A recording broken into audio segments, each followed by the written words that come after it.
So after learning about dot product of vectors, we are moving to the vector product or the cross product of vectors. It's almost like the same as we have done in dot product. So everything to be learned from the textbook itself. The definition, the properties, everything is given there. So please follow the textbook. It is on page number B1192. It starts with that. We call it as the vector product or the cross product. So the vector product or the cross product of two vectors, vector A and vector B. Okay, we denote it as vector A cross vector B. The cross symbol we use. Vector A cross vector B, which is defined to be equal to modulus of vector A into modulus of vector B into sine theta into n cap. Okay, n where n cap is the unit vector perpendicular to both vector A and vector B. And when we talk about like saying the cross product, we can also express it as a cross b is equal to ab sine theta into n cap, where when we tell a, it means that it is modulus of vector a and b means modulus of vector b. So altogether putting a cross b can be written as equal to modulus of vector a into modulus of vector b into sine theta into n cap. Okay, the definition is given in page number 1193. A figure is also shown there. You can go through that. AB sine theta into n cap, where a equal to modulus of vector a, b equal to modulus of vector b, theta 0 less than or equal to theta less than or equal to phi is the angle between the vectors vector a and vector b, and n cap is a unit vector perpendicular to both vector a and vector b, such that a, vector b and vector n form a right-handed system. That is also shown, the right-handed screw method, which you have learned in your physics classes and all. So that is what we use here. Okay, so that's a definition part. And after that, the remarks, going through the remarks, if vector a equal to 0 vector or vector b equal to 0 vector, or both vector a equal to 0 and vector b equal to 0, we define a cross b equal to 0. That is known. Okay, and then the cross product of the two vectors a cross b, which we find is a vector quantity. Okay, and the third remark says that as a unit vector n cap is perpendicular to both vector a and vector b, n cap is perpendicular to the plane of the vectors vector a and vector b. Just know about that. I think there is one or two questions based on that coming up in the exercise. Okay, then if vector a and vector b are perpendicular, that's a fourth remark, then the three vectors vector a, vector b and a cross b form a right-handed triad of mutually perpendicular vector. When we say right-handed triad, means three in number. Okay, like that. Then a condition of parallelism of two vectors. When we were discussing about dot product, we have learned that to prove that two vectors are perpendicular, what we have to do is you do a dot b equal to 0. Okay, here proving two vectors to be parallel. If vector a and vector b are parallel or collinear, then theta equal to 0 or pi you will have, that is sine theta equal to 0, and we obtain a cross b equal to 0. Okay, so that is a condition we use for proving two vectors to be parallel. Okay, a cross b equal to 0. A cross b, the cross product, you have to prove it as equal to 0. Then remark number 6 says vector a cross vector a is equal to 0 vector, because the angle between them we have it as equal to sine theta equal to 0, so it will turn out to be like that. Then also a cross minus of vector a, it is also equal to 0 vector, because sine pi we have it as equal to 0. Then the eighth remark is that the vector product is not commutative. Dot product is commutative, but cross product is not commutative. That is, a cross b and b cross a are not equal, but a cross b can be written as equal to what, or minus of b cross a, or b cross a can be written as equal to minus of a cross b, because the direction changes. That n cap will form a unit vector. When we take in the case of b cross a, it is given there, since the rotation which carries a into b is opposite to that of that to which carries b into a, b cross a will be written as b into ba into sine theta into minus of n cap. Okay, so that is why b cross a can be written as equal to minus of a cross b. Okay, then then talking about the three unit vectors I, j and k. In the case of dot product, we have learned that I dot I, j dot j and k dot k, the value are equal to 1. But in the case of the cross product, it follows a cyclic order. Cyclic order in the sense that it follows that I, j, k order. If it is I cross j, your answer should be k. Okay, follow that cyclic order I, J, K. That figure is shown in the textbook also on page number B1194, figure 1.47. Okay, if it is like I cross J, you are writing K. Okay, if it is J cross I, you are J cross K, you are writing it as equal to I, like that. And if it is K cross I, it will be equal to J. So since I, J, K and are unit, that is remark number 9, since I, J, K are unit vectors along 3 coordinate axes, they form a right-handed triad of mutually perpendicular unit vectors. We have I cross J is equal to K, J cross K is equal to I, and K cross I is equal to J. Okay. Also, J cross I is equal to minus K. Okay, J cross I will be written as, so any other, any other vectors, if it doesn't follow the cyclic order, means put the negative sign for that. Okay, that is what you have to do, because I cross J, you have it as K. So if it is J cross I, you put it as equal to minus K, like that. Okay. That's a property to be remembered, which is used in questions also. Based on that, there can be a 2-mark question also. So you have to know about that. Okay. I cross I, J cross J, and K cross K equal to 0. And in all other cases, follow the cyclic order. If it is not the cyclic order, then put the negative sign along with that. Okay.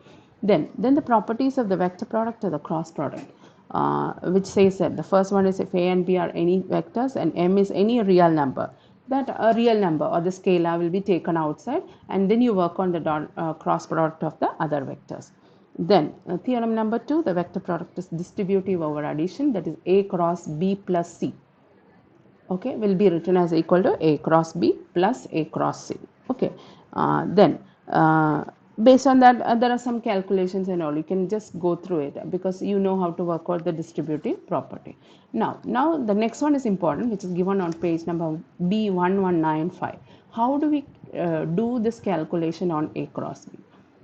As though we were doing in A dot B, no? A dot B, when we were working out what we were doing, in A dot B, we were doing in such a way that we were using the property I dot I equal to J dot J equal to K dot K equal to 1. So when you are given two vectors, vector A and vector B, what you used to do is that you multiply only the corresponding coefficients of I, then add it up with the corresponding coefficients of J. You take the product in that way and you add it up. That is how you were doing. Okay, but here in A cross B, there's a method by which you can work out that. It is given by the determinant method. Okay, determinants you have learned, so it will be easier for you, where the first row elements you put it as ijk. So if vector A is equal to a1i plus a2j plus a3k, and vector B is equal to b1i plus b2j plus b3k, then A cross B can be written as equal to determinant ijk, then a1, a2, a3, b1, b2, b3. Okay, then finding the angle between vectors. That is done with the help of the definition, because we have A cross B is equal to modulus of vector A into modulus of vector B into sine theta into n cap. Okay, so working out this angle in the definition part, that is this definition which I have told, take modulus on both the sides. That is, you find out modulus of A cross B. Okay, modulus of A cross B will be written as equal to modulus A into modulus B into sine theta, because modulus of n cap is equal to 1. Modulus of a unit vector is equal to 1. So sine theta will be taken as equal to modulus of A cross B by modulus A into modulus B.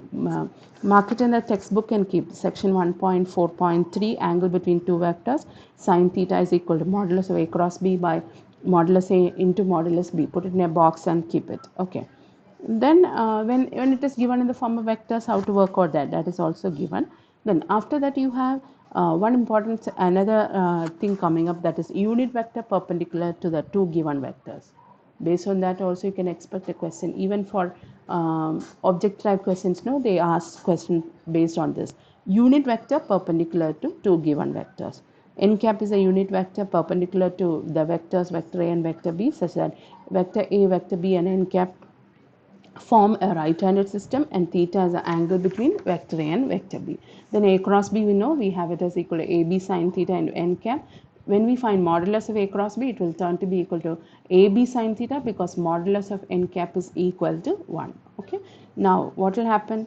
Then thus we get when we go to the definition, we get it in such a way that A cross B can be written as equal to modulus of A cross B into n cap. Instead of that AB sine theta, you are putting modulus of A cross B.